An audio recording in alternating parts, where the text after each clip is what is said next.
هو ليه الدهب بيغلى؟ هو ليه كل ما تفتحي الموبايل تلاقي الدهب طالع، الدهب كسر رقم، الدهب عامل قلق؟ طب استني، هو الدهب فجأة بقي نادر؟ ولا الأرض بطلت تطلعه؟ ولا الناس صحيت من النوم وقالت احنا بنحب الدهب وخلاص؟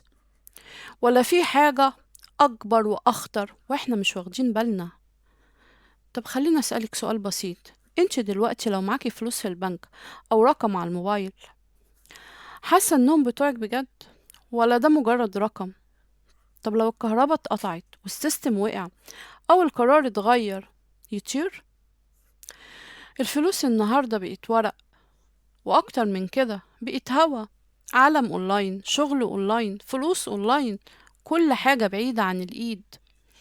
بس لما الدنيا تلعب، لما الثقة تهتز، مفيش غير حاجة واحدة تقدري تمسكيها وتقولي دي بتاعتي ومحدش يقدر يمسها: الدهب.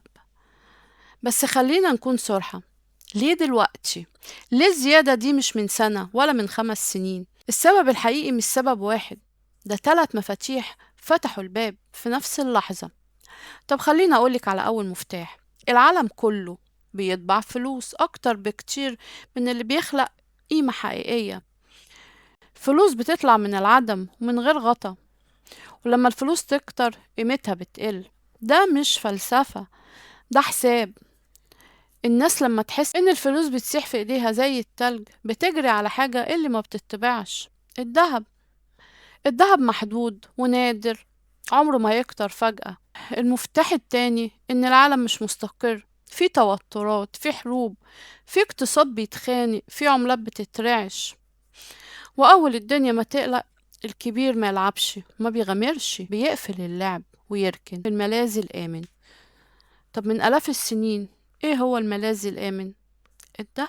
البنوك المركزية، نفس الناس اللي بتطبع الورق اللي في جيبك، بتلم الدهب وتخزنه وبشراهة.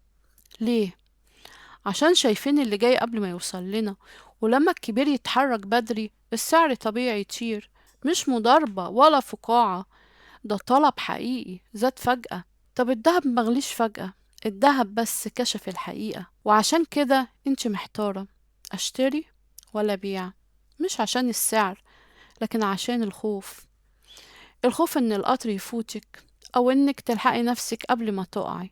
لان القرار المالي مش عقل بس، ده احساس وخوف وشك وامان. فاكرة ستك زمان؟ طب هي ليه كانت بتشيل الدهب؟ مش عشان كانت بتفهم في البورصة ولا عشان ارقام، كانت فاهمة ان الورق بيروح ويجي، وان القرارات بتتغير، بس الدهب بيفضل دهب، امان بيتورث زي الحكمة. طب فين العدو الحقيقي؟ العدو الحقيقي مش قلة الفلوس، العدو هو التضخم. إن شقة عمرك تصحي من النوم تلاقي بيشتري نص اللي كان بيشتريه امبارح. الدعم مش بيكسبك على قد ما بيحميكي إنك ما تخسريش. وأنا هنا مش جاية أقولك اشتري ولا بيعي، أنا بس عايزة أسيبك بسؤال واحد: لو في يوم من العالم كله قرر إنه ما يتعاملش غير باللي في إيدك، انت معاكي إيه؟ ورق ولا حاجة التاريخ كله متفق على قيمتها؟ دي مش حكاية الذهب، دي حكايتك انت بقى. هستناك تقولي في الكومنتات حكايتك ايه مع الذهب.